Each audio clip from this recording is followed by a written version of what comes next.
ഞാൻ വീട്ടിലാണ്. ഇന്നിവിടെ കണക്കവതരണം പരിപാടിയൊക്കെയാണ്. നിങ്ങൾ കാര്യം ചെയ്യും, നിങ്ങൾ ആ വാക്ക് തന്നെ കൊണ്ടേ മില്ലിക്ക് പോയിക്കാന്ന് മനുഷ്യ, ഞാൻ പറഞ്ഞതൊക്കെ ഓർമ്മയുണ്ടല്ലോ. എനിക്ക് സ്ത്രീധനം കിട്ടിയ 101 പവനാ നിങ്ങളുടെ അച്ഛൻ കൊണ്ട് ബാങ്കിൽ പണയം വെച്ചേക്കുന്നത്. അതിപ്പം ലേലം വിളിച്ച് പോവും. ഇപ്രാവശ്യം കണക്കവതരിപ്പിക്കുന്നത് നമ്മുടെ വേറത്തെ ഭായം പൂട്ടി നിൽക്കരുത്. നീ എന്നെ കൊണ്ടാന്നെ മുഴുവൻ പറയിപ്പിക്കാൻ നിൽക്കരുത്. എന്തെങ്കിലും ആവശ്യങ്ങളുണ്ട് ഞങ്ങൾ പറയണം കേട്ടോളി. അച്ഛൻ വിചാരിക്കേ നമുക്ക് ആർത്തിയാന്ന് വിചാരിക്കില്ലേ? ചോദിക്കാം. നീ അച്ഛനെ സഹായിക്കാൻ വേണ്ടി നടന്നോ? നീ ഇവിടെ നിന്ന് കൈ വെച്ച് നോക്ക്. അതല്ലടി, പേടിച്ചിട്ട് കണ്ട കട കടാന്നാണ് നഞ്ഞടിക്കണത്. അച്ഛൻ്റെ മുമ്പിൽ നിന്ന ഒന്നും പറയാൻ പറ്റില്ല, വായൽ സൗണ്ടേ വരില്ല എനിക്ക്. വേറെ അല്ല, ഞാൻ ഗതി കേട്ട് പോയത്. സുഖേട്ടാ ഒന്നും ഇങ്ങോട്ട് വരി.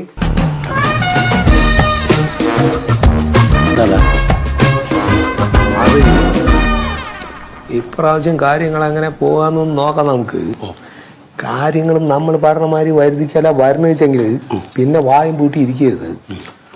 അടുത്ത പ്രാവശ്യം ആ സീറ്റിൽ കയറിയിരിക്കാനുള്ള എല്ലാ ആലോചനയും ഇപ്പൊ തന്നെ ഉണ്ടായിക്കോട്ടെ. വെറുതെ ആവശ്യമില്ലാത്ത അച്ഛൻ്റെ അടുത്ത് എഴുന്നള്ളിക്കാൻ നിൽക്കണ്ട. ഇല്ല, ഞാൻ അച്ഛനോട് ഒരു കാര്യം പറയും. ഞാൻ എന്താണ്? കട്ടപ്പുറത്ത് നിൽക്കുന്ന കാറുകളൊക്കെ ഉണ്ടല്ലോ, അതൊക്കെ ഒന്ന് മാറ്റാൻ വേണ്ടിയിട്ട് ഒരു 20 ലക്ഷം ഉറുപ്പ്യ തരാൻ പറഞ്ഞാലോ. നിങ്ങൾ എന്തിനാണ് ഇനി അതൊക്കെ ഏറ്റെടുക്കാൻ നിൽക്കണത്? നിങ്ങൾ ആ കസാരയിൽ കയറിയിരിക്കാൻ നോക്കി. മൂത്ത മകനല്ലേ നിങ്ങൾ? ചെക്ക എന്തായാലും പറഞ്ഞിട്ട് കാശ് മേടിച്ചെടുക്കാൻ നോക്കണം. ആ പാരിജാതനും അച്ഛനും കൂടിയിട്ട് ദൂർത്തടിച്ച് കഴിയുമ്പോൾ നമ്മളിങ്ങനെ വായി പൊളിച്ചിരുന്നാൽ മതി.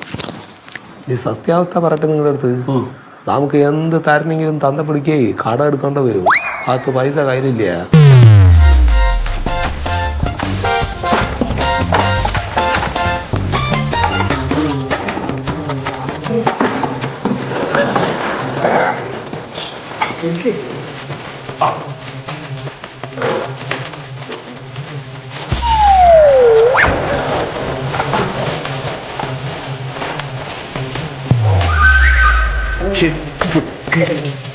ഇങ്ങനത്തെ കോസേന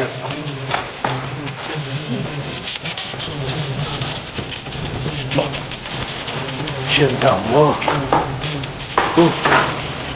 മാമ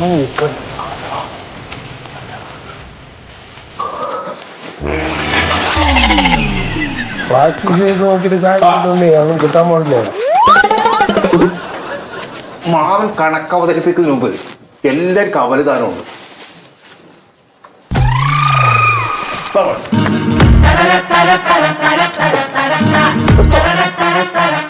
മാവന്റെ ദാനല്ലേ മാവൻ ഏട്ടാ, ഇതൊക്കെ കുറെ ഓവറാണ് കേട്ടോ. ഏട്ടാ കുറച്ച് മതി. ഓ ഏട്ടാ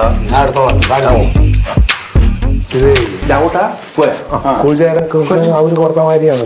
സൂക്ഷിച്ചങ്ങോട്ട് തിന്നോ. അച്ഛൻ മോഹനൊക്കെ അങ്ങോട്ട് പോവും കുചേരന്റെ അടുത്തേക്ക്.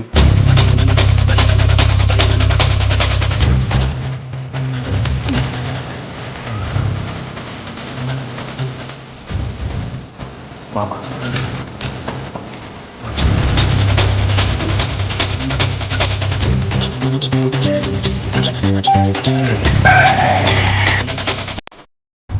അവിടെ കിടക്കട്ടെ.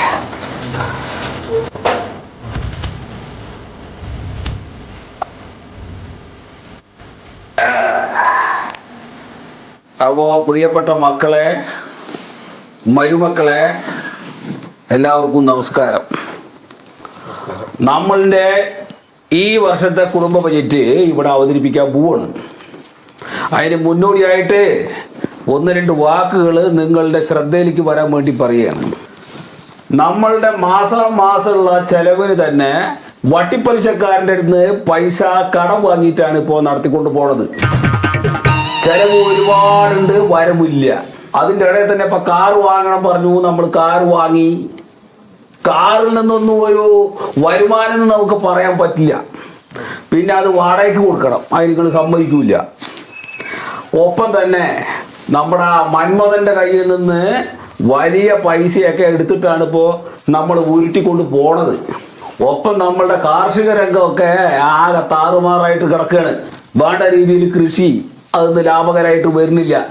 ഇപ്പോൾ ഒരു ഉപ്പേരിക്ക് വേണമെങ്കിൽ തന്നെ അടുത്ത പറമ്പെന്ന് പോയിട്ട് സാധനം വാങ്ങിക്കണം. അപ്പം ഇങ്ങനത്തെ ഒരവസ്ഥയിൽ നിന്നിട്ടാണ് നമ്മൾ ഈ ബജറ്റ് അവതരിപ്പിക്കുന്നത്. അത് നിങ്ങളുടെ എല്ലാവരുടെയും മനസ്സിൽ വേണം. ഇത് കഴിഞ്ഞ ചർച്ചയിൽ പങ്കെടുക്കണം. അപ്പോൾ പ്യാരി വായിക്കും, അത് കഴിഞ്ഞാൽ എല്ലാവരും ഇത് കൈയടിച്ച് പാസ്സാക്കാം കേട്ടോളേ. എന്താ വടി എടുത്ത് കളിക്കണത് ഇവിടെ വെക്കേ പഠിക്കാ കൊടുത്ത് എന്താ വടി പിടിക്കാനും അറിയില്ല, അല്ലാണ്ടൊന്നും അറിയില്ല. അവിടെ നിൽക്കും. ആ പ്രിയമുള്ള കുടുംബാംഗങ്ങളെ, എല്ലാവരുടെയും അനുവാദത്തോടെ അടുത്ത സാമ്പത്തിക വർഷത്തേക്കുള്ള നമ്മുടെ കുടുംബ ബഡ്ജറ്റ് ബഹുമാനപൂർവ്വം ഞാൻ ഈ കുടുംബത്തിന് മുമ്പാകെ അവതരിപ്പിക്കുകയാണ്. പേരും കട എങ്ങനെയാണ് സൂക്ഷിക്കണം. സാമ്പത്തിക അഭിവൃദ്ധി ലക്ഷ്യമിട്ടുകൊണ്ടാണ് നമ്മുടെ കുടുംബം ഈ വർഷം മുന്നോട്ട് പോകാൻ ഉദ്ദേശിക്കുന്നത്. ചെലവ് കൂടുതലായതിനാൽ ചില പരിഷ്കാരങ്ങളും ഏർപ്പെടുത്താൻ ഉദ്ദേശിക്കുന്നുണ്ട്. അതുകൊണ്ട് തന്നെ വരും വർഷങ്ങളിൽ സോപ്പ്, പൗഡർ, പേസ്റ്റ് എന്നിവ ഇപ്പോൾ ലഭിക്കുന്ന അളവിൽ ലഭ്യമാക്കാൻ സാധിക്കാത്തത് കൊണ്ട് അതിൻ്റെ ഉപയോഗം എല്ലാവരും കുറക്കണമെന്ന് ഒരു നിർദ്ദേശം നടത്തുന്നു. ഇപ്പൊ തന്നെ ഒന്നും തികയണില്ല, ഇനി കുറയ്ക്കാന്ന് പറഞ്ഞു കഴിഞ്ഞാൽ കഷ്ടമാണ്. വെള്ളത്തിന്റെ ഉപയോഗം കുറക്കാൻ ദിവസേന അത്യാവശ്യമുള്ളവർ മാത്രം കുളിക്കുക.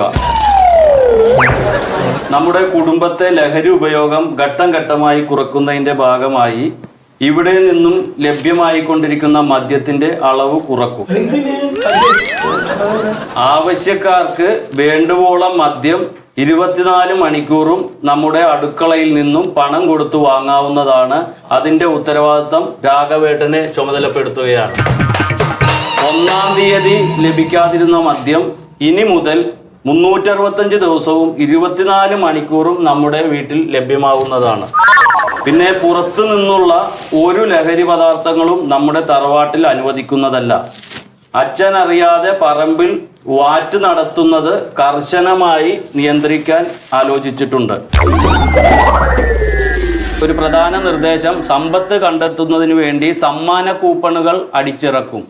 അത് സ്ത്രീകളും നമ്മുടെ കുടുംബാംഗങ്ങളും റോഡിൽ നടന്ന് വിറ്റ് ഇനി അധിക ചെലവിനുള്ള പണം കണ്ടെത്തേണ്ടതാണ്. ഈ പണിയൊന്നും എടുത്ത് പോരാണ്ട്. ഇനി ഈ സാമ്പത്തിക വർഷം നമുക്ക് കുറെ പുതിയ പദ്ധതികൾ ആവിഷ്കരിച്ച് നടപ്പാക്കുന്നുണ്ട്. അതിനായി നീക്കിവെച്ച ഫണ്ടിന്റെ വിവരങ്ങളാണ് ഇനി വായിക്കുന്നത്.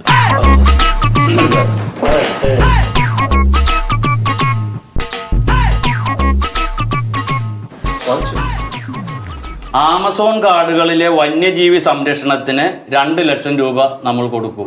ആമസോൺ കാട് എന്താണ്? അമ്മയുടെ പറവാടാണ്. സംസ്ഥാന വ്യാപകമായി യുവാക്കൾക്കുണ്ടാവുന്ന മുടിയൊഴിച്ചിൽ തടയാൻ സർക്കാർ ആവിഷ്കരിച്ച പദ്ധതിയിലേക്ക് 2 ലക്ഷം രൂപ നമ്മൾ വകയിരുത്തുന്നു. ഇതെന്താ ഈ കേൾക്കുന്നത്? നാട് വിട്ടുപോയി വഴിയിൽ കിടന്നു മരിച്ച അപ്പൂപ്പന്റെ സ്മരണാർത്ഥം പഞ്ചായത്ത് ഗ്രൗണ്ടിൽ അപ്പൂപ്പന്റെ ഒരു പൂർണ്ണകായ പ്രതിമയ്ക്ക് വേണ്ടി നമ്മൾ കാശ് വകയിരുത്തിയിട്ടുണ്ട്. പിന്നെ അറബിക്കടലിന്റെ ആഴം കൂട്ടുന്നതിലേക്കായി നമ്മൾ ഫണ്ട് വകയിരുത്തുന്നുണ്ട്.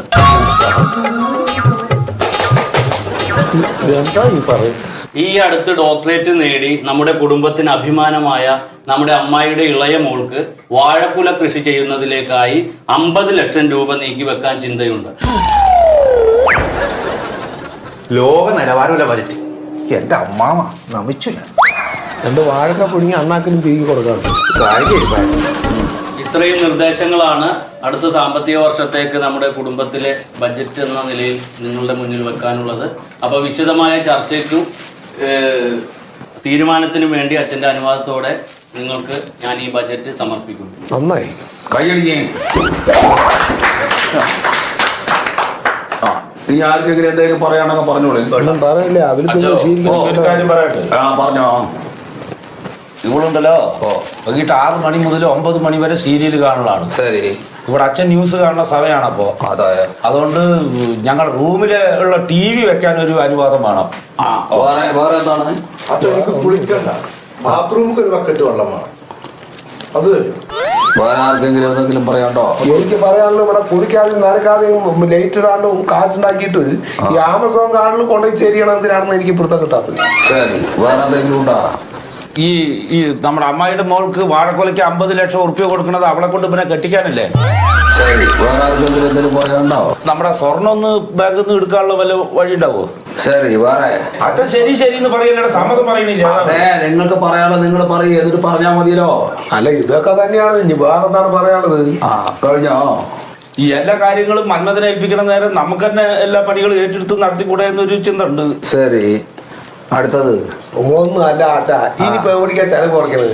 അല്ലെങ്കിൽ തന്നെ ഒരു സോപ്പ് കുളിക്കണ സോപ്പ് മേടിച്ചാൽ 2 ആക്കി മുറിച്ചിട്ട് അതിന്റെ പകുതി ഭാഗം കൊണ്ടാണ് ഓരോ വീട്ടുകാരും കുളിച്ച് തീർക്കണത്. അതും ഒരു മാസത്തേക്ക്. ഇനി ഇത് കുറയ്ക്കെന്ന് പറഞ്ഞാൽ എവിടേക്കാണ്? പിന്നെ ഇപ്പൊ ഈ കറണ്ട് കുറയ്ക്കാന്ന് പറഞ്ഞാൽ ഫാൻ ഇട്ടിട്ട് അതിന്റെ ഒരു ലീഫ് മാത്രം ഉപയോഗിച്ചാൽ മതിയാ? എനിക്ക് മനസ്സിലാവില്ല എങ്ങനെ നിയന്ത്രിക്കേണ്ടതെന്ന്. അല്ലെ അത്തരം വർത്താനം കയ്യിൽ വെച്ചാൽ മതി, അതൊന്നും അച്ഛനോട് എടുക്കണ്ട. നീ മിണ്ടാണ്ട് നിൽക്കറ ചക്ക. ഇവിടെ തലയിരിക്കുമ്പോ വാരാറിന് എന്തിനാണ്? ഞാനൊക്കെ ജനിച്ചല്ലേ നീ കൊറേ കണ്ടാണ് മിണ്ടാണ്ടിരിക്കുന്നത്.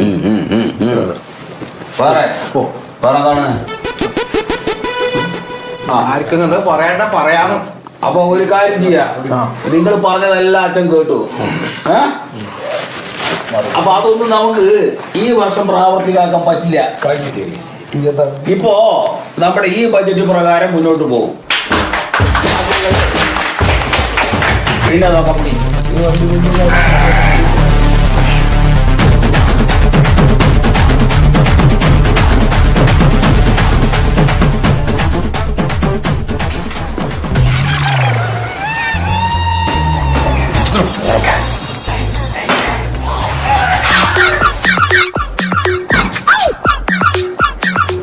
എന്താ ചെയ്യാ?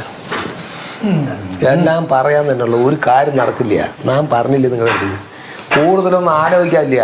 അടുത്ത പണി എന്താ